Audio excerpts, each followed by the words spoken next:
Welcome to Switched on Pop. I am producer Reanna Cruz. And I'm musicologist Nate Sloan. Reanna, this is the second week in a row that you and I are holding it down here at Switched on Pop HQ. Yeah, burning the midnight oil over here. While our colleague, songwriter Charlie Harding gallivants around Norway, supposedly leading workshops for students there in songwriting and music criticism. But I think really we know he's just hanging out in saunas and sipping Norse vodka. I mean, he deserves it, but you and I, Nate, are here to hold it down. Yes, because the pop does not stop. And Reanna, what's on tap for us today? Well, Nate, I think you know that here on the show, we tend to wax poetically on the more commercially successful end of the pop spectrum. Yeah, we chase the hits. Absolutely. You know, often we look at why a song hit number one, why an artist is successful. But today, Charlie's not here. So I have the potential to turn the show upside down, to flip the script here. And what I'd like to do is not talk about the top of the pop charts, but rather some of this year's less successful pop efforts. I'm here for it. When the Charlie's away, the mice play. Let's do it. In 2025, there were a couple records that delivered less than optimal returns. Specifically, I'm thinking of Demi Lovato and her latest album, It's Not That Deep. Begging for the bass till it's hitting me right. Sweating on the dance floor under the lights to get over you. I'll be here all night, playing my heart so I don't start to cry. DJ's working late, she's helping me try to get over. I'm thinking of Selena Gomez's record with Benny Blanco, the album I Said I Love You First.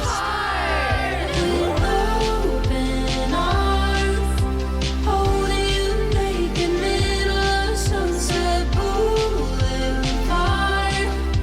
making you famous, everyone's watching. And as previously talked about on the show, Miley Cyrus's record, Something Beautiful. Let's pretend it's not the end of the world.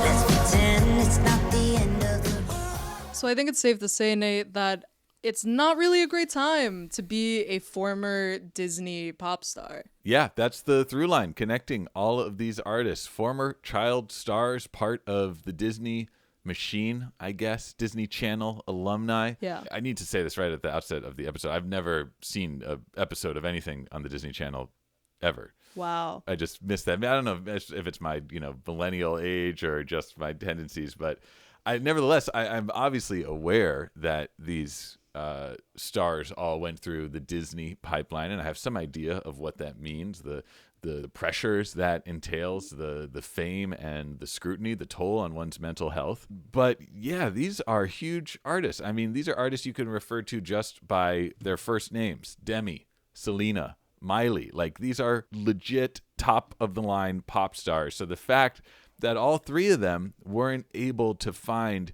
huge chart or commercial success with their latest releases, that's kind of interesting. Demi's album peaked at number 9 on the Billboard 200, spent 1 week there, and then fell off. Selena's record peaked at number 2 on the Billboard 200, but no songs from it cracked the top 40, which for her is a pretty big deal. And Miley's album is her shortest charting project to date. It spent only 2 weeks on the Billboard 200. So I think overall, there's something a little weird afoot with these Disney girls, and with new projects from other former Disney pop stars, Hilary Duff and Olivia Rodrigo, on the way. I want to figure out why these artists are struggling. Why are these albums not connecting with people? And does it have anything to do with their Disney pedigree, or is that just a coincidence? I think this is a fascinating topic. I am wondering, how do we proceed? Like, how do we make something vaguely scientific out of this kind of notion that we have about these artists? Well, here's what I want to do with each of these artists. I want to listen to an old classic of theirs, 1 or 2 of their most streamed songs, and see why these artists are special, right? Why they've stood the test of time.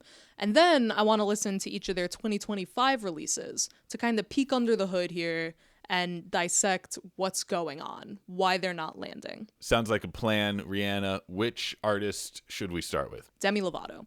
She released her album It's Not That Deep last month, and when I think of quintessential Demi Lovato, one of the first singles that comes to mind is her highest charting song on the Hot 100, Sorry Not Sorry. Not payback is a bad bitch, and baby, I'm the baddest. You fucking with a savage. Can't have this, can't have this. And it'd be nice of me to take it easy on ya, but nah. Baby, I'm sorry.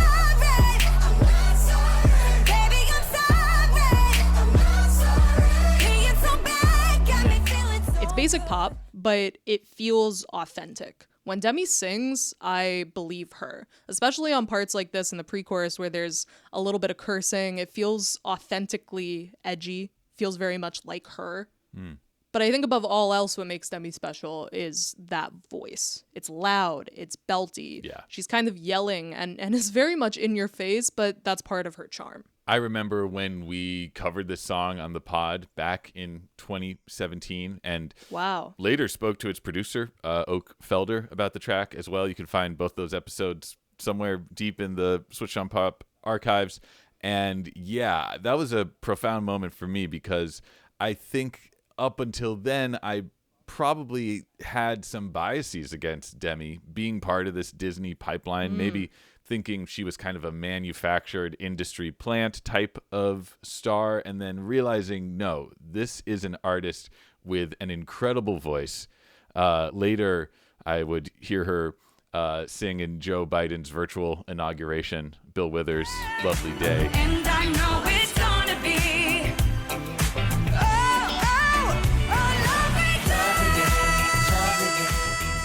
By that point, I was like, yeah, Demi's gonna crush this, and she did. She is an amazing vocalist, and I think you're right. This song was successful not only because of its catchy production, its deep 808 basses, but because it's a showcase for what Demi Lovato can do with her voice. When she sings, she doesn't hold back. Her voice is expressive, and that powerful vocal, in tandem with her authenticity, is Demi's strong suit. And also, she has a gift for delivering powerful choruses. Baby, I'm sorry. I'm not sorry. Baby, I'm sorry.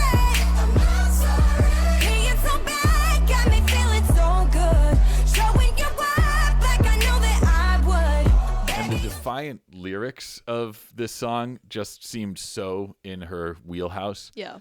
I'm not like totally up on my Demi Lovato chronology, but I seem to recall this was also a moment in her career where she was starting to make a comeback after dealing with a lot of substance abuse. And this song kind of packed a double punch because it represented this moment of her reclaiming her narrative, and then the song itself slapped as well. I agree, but I want to zero in on her voice and her tremendous vocal dexterity.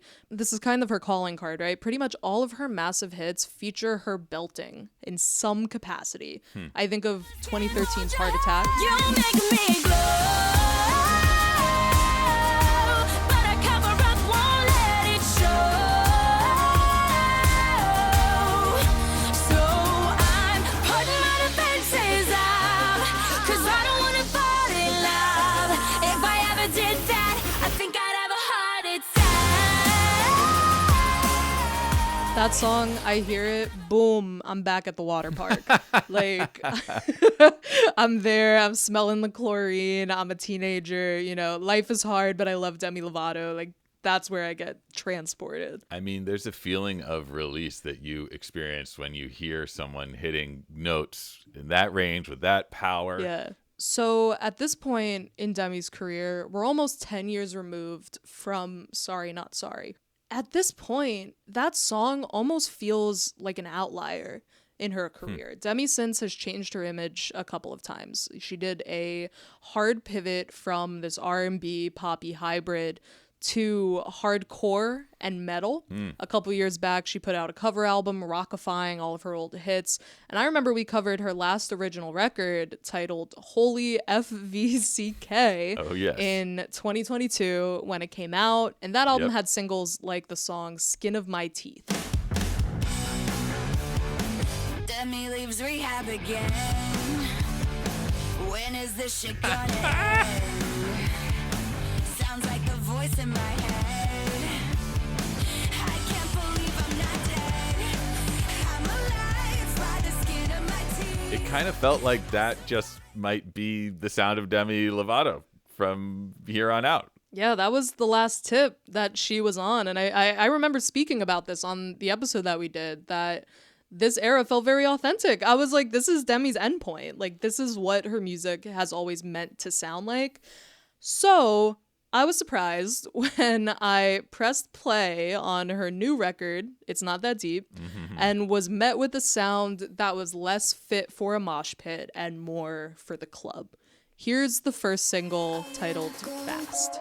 I wanna go fast, I wanna go hard, I wanna go anywhere, anywhere you are. No matter how close, no matter how far, I wanna go anywhere, anywhere you are. I wanna go fast. Yes, we have traded the distorted guitars and punk drums for bass synths and trap hats and a sound more reminiscent of, I don't know, Charlie XCX than Ozzy Osbourne. Yeah, we got an electronic house-ish track, not rock by any means, No. but I don't know. I think it sounds great. I'll be the first to say that I like this song. I enjoyed it when I first heard it, but it didn't even make it to the Hot 100. This is Demi's lead single, and it peaked at 15 on the Bubbling Under chart. The fact that this song, one of the catchiest pop songs that I've heard all year, isn't commercially successful, it was the song that prompted this large question in my head of what is going on, because in a right and just world, this would be a #1 Billboard hit for 3 weeks, you know? Like, it has that yes. power and that drive to it. So this was the start of your existential crisis. Exactly. Other songs on the album sound similar to Fast. I'm thinking of the track Frequency. Under the lights we synchronize, just you and I. No one can fuck up the vibe, fuck up the vibe. Fuck up the vibe, fuck up the vibe. Fuck up the vibe, fuck up the vibe. You like that song, Nate. I see it on your I face. really like that song. Does this happen to be a production by Zone? Zhone? Wow. You would be correct. You're right on the money there. I feel like we've been hearing this producer more and more. I maybe encountered him initially on Kesha's track Joyride.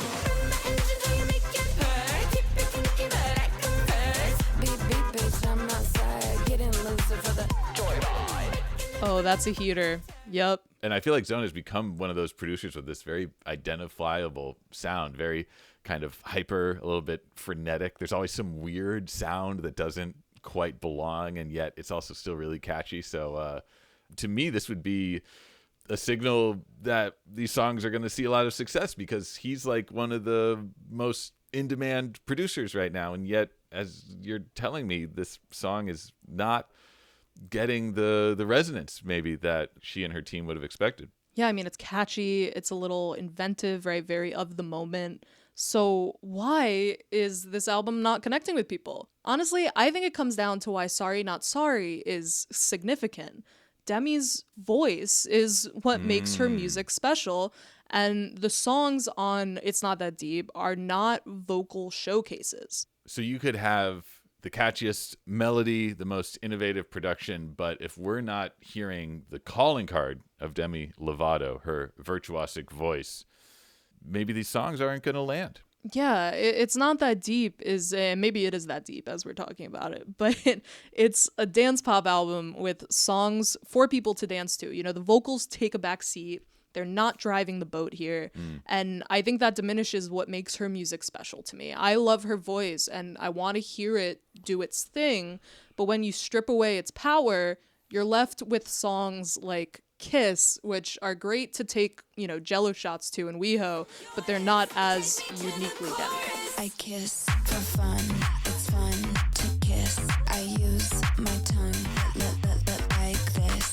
I kiss for fun, it's fun to kiss. I use my tongue like this. You see what I mean, though? Yeah, once again, I absolutely love this track. It's fun, it's catchy, it doesn't take itself too seriously, and yet it kind of feels like it could be performed by anyone. Exactly. It builds and builds, and we've come to expect this sweeping chorus from Demi, something to really blow us back. Yeah. But instead, the song just deflates and it kind of collapses into itself, which is frustrating to me because I think there's a way to do dance music while also being vocal forward. I think of classic house music, which is like reliant on strong, powerful diva vocals, like something like Martha Wash on the Todd Terry track Keep On Jumpin'.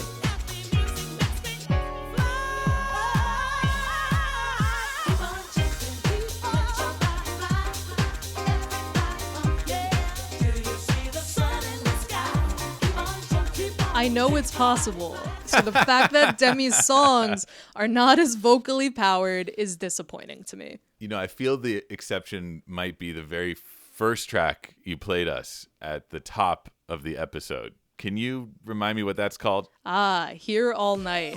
Can we spin the chorus of that again? Begging for the bass till it's hitting me right. Sweating on the dance floor under the lights to get over you. I'll be here all night, playing my heart so I don't start to cry. DJ's working late, she's helping me try to get over you. I'll be here all night. There's some moments that feel very classic Demi in this chorus. Yeah. Particularly the word right at the end of begging for the bass till it's hitting me right. She puts a little Yeah. vibrato on that word right. Yeah. That's very reminiscent of the way she sang Baby I'm Sorry back in 2017. It's just like a little signal of the person behind the song, the individual with the voice and the talent, and that vibrato just like kind of snaps you into her identity as a vocalist, even though it's such a small moment. No, I agree. I was going to bring up Here All Night because I want to end all of these album dissections on a positive note. And I want to highlight something that each of these albums are doing well, something worthwhile. And I was going to bring up the song Here All Night because I think the melodies on that song are really great. I love her voice. I think it shines in the chorus. It's the closest thing we have to a Demi hit that we know and love. And it's a little sublime to me. Like lowercase sublime or uppercase sublime? Lowercase sublime. I would love to I see agree. her do ska hybrid, but maybe we're not there yet. Yeah, I agree. Based on, only the trio of tracks that we've listened to, that this album is not bad by any means. No. We just want more Demi, more of that direct, authentic voice that for us really marks her as a unique voice in the pop landscape. Yeah, and even though the songs might not sound authentic, I want to point out the lyrics of this record that I think have a message of self-love and forgiveness that feels very much of Demi Lovato at this moment in her life. Though the sound doesn't connect with me, Demi is happy, and I'm happy to hear that on tracks like Sorry to Myself, a sweet and loving message. I'm sorry to myself.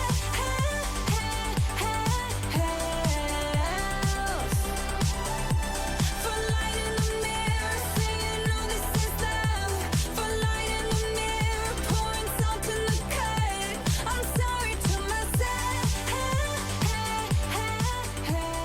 A beautiful message there, She's sorry to herself, as she says, for lying in the mirror and telling her she doesn't love herself. I think that's a very sweet message. I agree, and I feel like this brings us back to the Disney of it all. I mean, Demi and all of these artists we're going to talk about, I feel like they're unpacking a lot of trauma from their childhood. Yeah.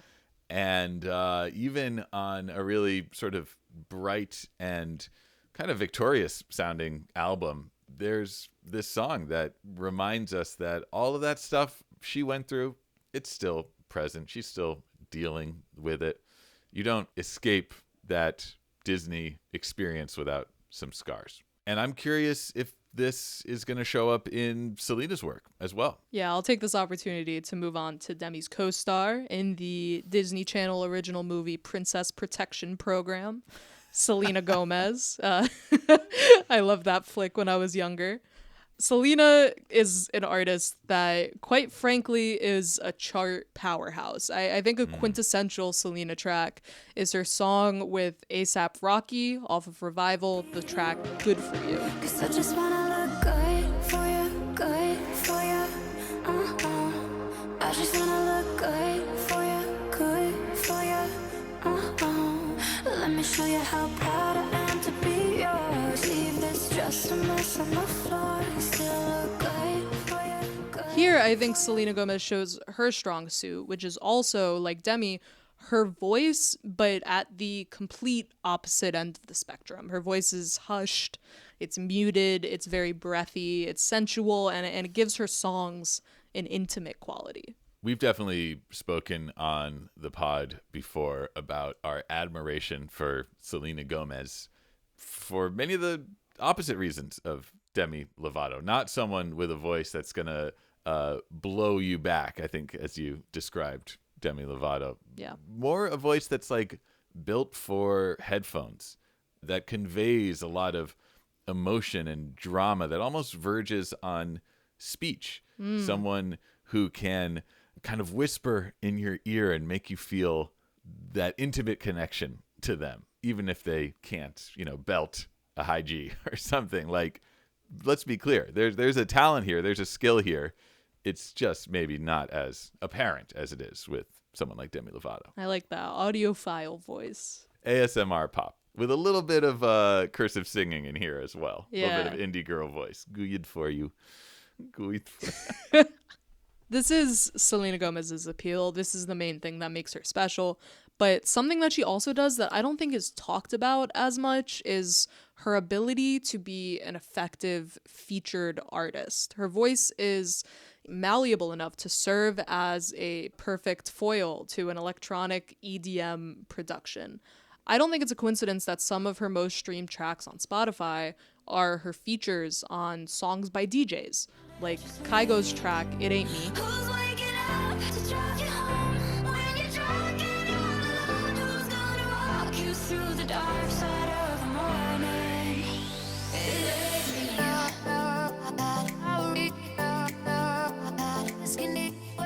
Her feature on Marshmello's song Wolves is similar. I'll be running through the jungle, I'll be crying with the wolves to get to you, to get to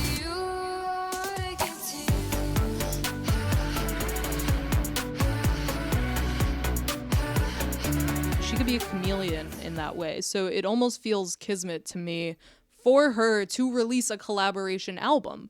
And it's natural for it to be with her now husband, accomplished producer, Benny Blanco. Clearly, she thrives in collaboration. My issue with the album, I Said I Love You First, is when I was listening to it, I kind of got style whiplash. The album is a little bit all over the place. The album has classic Selena Gomez tracks, like the song Call Me When You Break Up.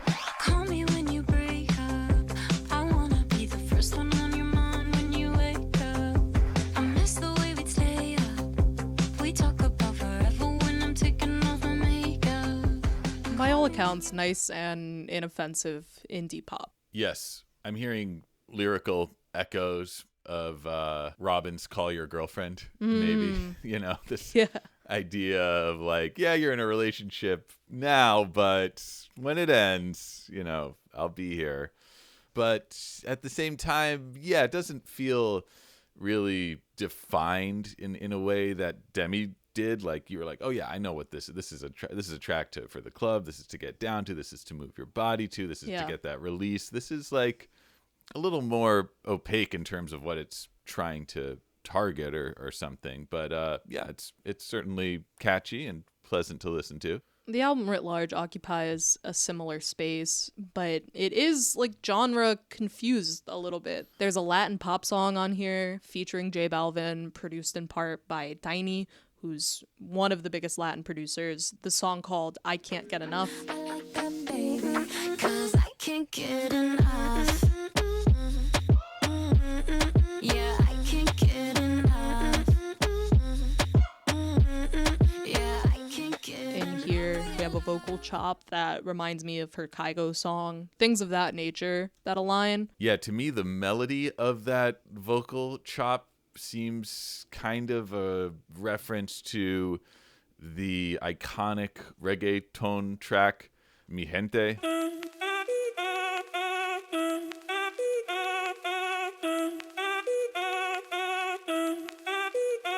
And there's nothing wrong with that, but yeah, I think I hear what you're saying, Reanna. It feels like they're trying on all these different masks and seeing what works, and they each result in a successful song, but what does it all add up to? There's more of these masks, some more successful than others. There's actually a song on this album written by Charlie XCX, and that's the track Bluest Flame, which genuinely sounds like it could be a B-side off of Brat. I just wanna go all night, I just wanna go insane, touching the summer rain, hotter than the bluest flame, hotter than the bluest flame. Never get you out my mind, never get you out my brain, wanna do it all again, hotter than the bluest flame, hotter than the bluest flame. Wait, that's Selena Gomez? Does she have a British accent? What is happening? This is so bizarre. Yeah. Selena's Charlie cosplay or something. Yeah, and it's interesting to me because I feel like Selena Gomez can thrive in whatever avenue she chooses because her voice is, as I said, malleable, but the productions kind of swallow her up. She feels devoid of identity on these songs. You know, the song Bluest Flame, it doesn't sound like her. Yeah. And I think there's a spectrum in her music generally, right? On one end, you have vocal chameleon, able to slot in whatever format, a voice that a DJ could play around with, and there's a sense of gravity to it. You know, on the other hand, you have a blank slate where there's too much going on in the production and the voice gets drowned out. And as a result, the song feels confused. I think something on I Said I Love You First that's indicative of the larger problem here is the second most streamed song on the album, the track Ojos Tristes featuring the Marias. El muchacho de los ojos tristes vive solo y necesita amor, como el aire necesita verme, como el solo necesito yo. Which sounds like a Maria song. Well, exactly. Straight up. Like, it sounds like a Maria song featuring Selena Gomez, not the other way around, honestly. That's exactly what I was going to say. There's two things happening in this clip here. The chorus is an interpolation from the song El Muchacho de los Ojos Tristes by Spanish singer Jeanette. And the voice singing it isn't Selena Gomez. It's Maria Zardoya from the Marias, who was doing the Selena Gomez thing, but better. Whispered singing, bilingual influence, Yeah. but there's a personality to it. And I think it really says something when one of the most popular songs on the album doesn't even have Selena Gomez singing the chorus. So if on the Demi album we felt like we weren't getting enough of the signature Demi vocals, here it's something different. It's like Selena is getting kind of swallowed up by the genre hopping production that covers this album. Yeah, but I think, you know, again, trying to give a positive for each of the records. Something that I've always enjoyed about Selena Gomez is her willingness to try new sounds. I think of her song like Bad Liar. You know, she's doing like Talking Head Psycho Killer vibes. Oh, I'm trying, I'm trying, I'm trying, I'm trying, I'm trying, oh, trying, I'm trying, I'm trying, I'm trying, I'm trying not to think about you. I Said I Love You First tries new things, and I think it's worth a listen on that aspect alone. A song that I find myself coming back to is the song we played at the top of the episode, the track Sunset Boulevard. Big, hard, hard. Open arms, holding you naked, middle of Sunset Boulevard, making you famous. Everyone's watching. A fun track. If I was to peg an influence for this one, I might say like Sabrina Carpenter, maybe. It's got that spoken chorus with sexual innuendos and then this kind of like retro 80s synth pop chorus. I don't know. I agree though. Yeah, she should be celebrated for the risks that she's taking on this album, even if she's not going to be chart rewarded for it. So we've talked about Demi, we've talked about Selena. There's one more Disney starlet that we haven't gotten to yet, and that's the artist formerly known as Hannah Montana. We know her as Miley Cyrus, and we'll get to her after the break. All right, so I think there's something to say about how the two artists that we've previously talked about, Demi and Selena, they've tried new things in their work to varying degrees of success. Now I'd like to talk about the artist that I see as maybe the most versatile of the three, and that's Miley Cyrus. Her album, Something Beautiful, came out in May, and Nate, you and Charlie talked about the record earlier this year. At that point, there were only 2 singles out, I believe, Something Beautiful and End of the World. And my reaction to them was like, we are entering Miley Cyrus's avant-garde era. Weird song forms, opaque, mysterious vocals, guest features from LA jazz musicians like Josh Johnson and Nick Hakim. For heads like myself, I was geeking out, but I hadn't really followed up to see how the album and its singles actually performed. So maybe I shouldn't be surprised if these experimental avant-garde songs didn't really find a massive audience. But before we talk about this recent release, I feel like we need to acknowledge the Miley past. Like, what's her biggest song? Is it Flowers? Is it Party in the USA? She's had so many hits. I would say it's Flowers. I can buy myself flowers, write my name in the sand, talk to myself for hours, see things you don't understand. I can take myself dancing. Honestly, I haven't heard Flowers in a second. Listening back, kind of a perfectly crafted pop song. It doesn't surprise me that it's as successful as it is. It's got this infectious kind of mid-tempo beat. It's got references to both classic disco and the Bruno Mars song, If I Was Your Man. It's got a message of self-empowerment that is endlessly relatable. Yeah, this track has it all. And I think Miley's discography at large also has it all. Something you spoke about in your Something Beautiful episode is Miley's ability to shapeshift in different eras. And when I think about her defining music, her defining traits, I kind of come up short other than the fact that she's able to move through different aesthetics with ease. Miley defies convention, and the shape-shifting nature of her artistry is what keeps her interesting. Flowers is probably her biggest hit, and I'm not sure any other artist could convincingly put out a song like that after putting out albums like bangers with songs on them like Love Money Party, one of my favorites. Money ain't after that run out. What about the real and the way you feel? Money get low and the DJ stopped and the music slow down and that shit get blurry. Money party, yeah. Money ain't nothing but money when you get to the money. Ain't nothing but money. Love ain't nothing but love when you learn how to love. Ain't nothing but love. I feel like Miley was maybe the deepest in the Disney machine. I mean, Hannah Montana, again, never seen an episode, but I'm aware of how huge this show was. And I'm well aware of the toll that it took on her and her family and how she's had to recover from this life of being in the public eye, and how her voice was a big part of that, like rediscovering her voice, rediscovering her sound, rediscovering her country roots, exploring these different genres, like you said, Reanna, not without controversy, you know, Right. accusations of cultural appropriation along the way. But yeah, I mean, this is a pretty remarkable story of like overcoming and self-actualization. I feel like that's what she's describing on this album. It's like her journey into the light, and that's pretty powerful. Is it a recipe for commercial success? Perhaps not. And to tell you the truth, Nate, I put Something Beautiful last out of the three because the new albums from the other two artists, Demi and Selena, I get that something's off generally with the music. You know, I could see why things aren't working out for them commercially.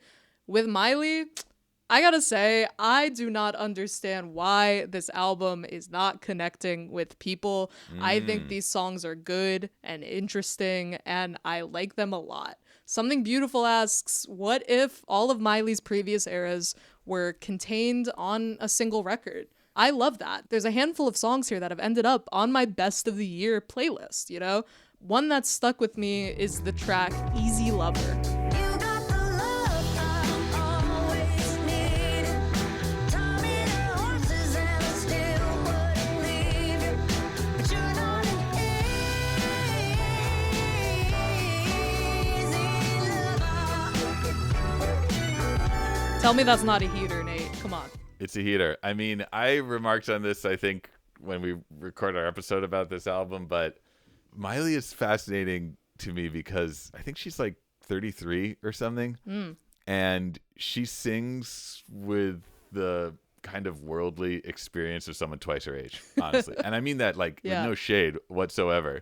But when I listen to her sometimes, I'm like, that's probably someone who's lived a long life, seen a lot of shit. Is probably like in her mid 50s. Yeah. and no, she's not. But she's probably lived enough lifetimes to have that voice, that kind of like gravitas and that sort of like worldly affectation. Yeah, I mean, this is a song that like you could give to like Lucinda Williams, you know, Brandy Carlisle type beat. Yes, there you go. And it would be delivered probably less effectively than how Miley is doing it. It's a bluesy rock song that suits her gravelly voice. Yeah.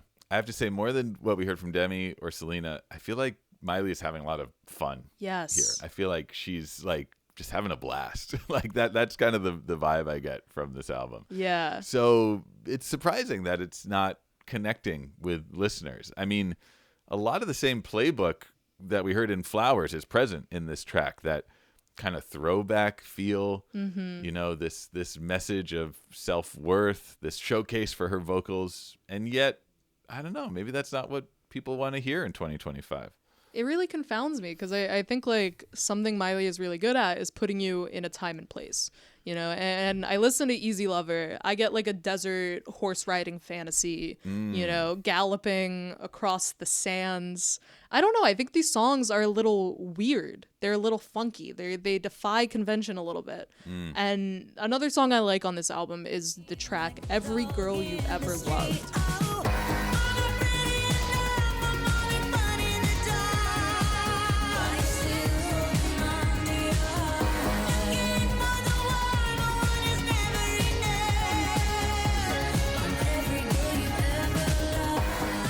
Bop. Fun song, powerhouse chorus, Indeed. 80s saxophone, guitar riff, and my favorite part, an incredible post-chorus delivered from, of all people in the world, Naomi Campbell. What? Every girl you ever loved. She has the perfect scent. Don't you want me, baby? Pose. She speaks the perfect French. Don't you want me, baby? You got Naomi Campbell, supermodel extraordinaire, delivering lines like, she has the perfect scent. She speaks the perfect French. Kind of like random, but it works for some reason. Like it's delivered with such a finesse that it feels natural. I mean, it might not be the most familiar reference for a Gen Z listener, but she's still an icon. So I think it only adds to the track. Yeah, it's a weird song. It's over 5 minutes long. It has a multi-minute outro that turns into an electro breakdown. And I've come back to it throughout the year. It has really only grown on me. Pose, pose, pose, pose, pose. Pose. Not terribly salient, but I love hearing the Orc 5 sample from the 1979 Fairlight CMI in that outro, which was actually originally taken from Igor Stravinsky's Firebird Suite and then became one of the defining sounds of the 80s and 90s, that kind of orchestral pew, pew, pew, with all the strings and drums all rocking at once. So what I can say about it is that it's a testament to how out there this album is and Yeah. how unafraid it is to just like throw random references together Yeah. and sort of surprise you. And yeah, maybe it's a little too weird. And that's Miley's prerogative, though. Yeah, even though I ultimately don't really understand why people aren't connecting with these songs, I can generate a hypothesis. And I think it really comes down to the fact that it's a little too abstract. Historically, Miley loves a defined aesthetic. We had the sleazy genre hopping of bangers, the psychedelic potpourri of her Dead Pets record, Plastic Hearts. That album had a 70s rock edge to it. Something that you could describe in 2 words, all of these albums have, you know, an aesthetic that's very easily encapsulated. Something Beautiful's aesthetic, I think, comes down to literally just the title, Something Beautiful. There's a visual album, but nothing super visually compelling, and at no point was the idea of something beautiful clearly defined. Easy Lover is so much different than every girl you've ever loved, and there's no defined lane, no defined iconography. You know, it's kind of hopping all over the place. It's a little hard to pin down. I have a somewhat cynical take, not only on Miley, but on all 3 of these artists, which goes back to the Disney thing. And I wondered if these artists struggle to perform commercially when they mine their happiness rather than their heartache. Huh. And if we as a society don't take a sort of perverse pleasure in watching the downfall of the Disney princess and sort of gawking at their missteps and struggles, and in this weird way for an artist to reach some sort of self-actualization and happiness might mess with their ability to score a chart-topping hit. Again, that's the cynical side of Wow. me. I don't know if I actually feel that way, but ultimately, I hope for these artists that they would feel like, well, I'd rather be in a good place mentally and physically Yeah. and release an album I'm proud of rather than be a wreck with a top 10 hit. You know? Yeah. I mean, I have to imagine that's their calculus. That's an interesting take. I didn't think of that at all, but I think it's very true. I have a slightly less cynical take. Good. Yeah. Well, I'd rather end on a more sanguine note. So Yeah, I think the reason why these 3 projects from Demi, Selena, and Miley aren't doing well is I think maybe ageism could be a factor. undoubtedly, yeah. These artists have all been around for about 2 decades now. Yeah. Pop audiences might be tired of these voices. The pop listener's mind is very fickle. We're in a TikTok world. There's oversaturation from all of these different artists out there. Maybe there's less need for artists coming down the Disney pipeline. But I think largely from analyzing these records, for me, it comes down to the fact that I think these artists really aren't playing to their strengths. I can understand why all these pop stars are trying new things. You know, their career has been happening for a while at this point. But in all of these cases we talked about today, there's a specific thing that makes them stand out that's not being utilized effectively in their work. I think it's Demi's voice. I think it's Selena's personality. And I think it's Miley's imagery, the way she's able to capture a sound and a genre. And I don't know. I don't want these artists doing the same thing ad nauseum for the rest of their career. I think the point of pop is reinvention. Yes. But I think there's a level of reinvention that also incorporates what we love about an artist that keeps them in the public's hearts. It keeps them commercially successful. I have one last note for you, Nate. And as a foil to this, I present a fellow Disney star that is really successful, that does exactly everything that I'm saying. You actually mentioned her earlier Sabrina in the episode. Carpenter. It's Sabrina Carpenter. Yeah.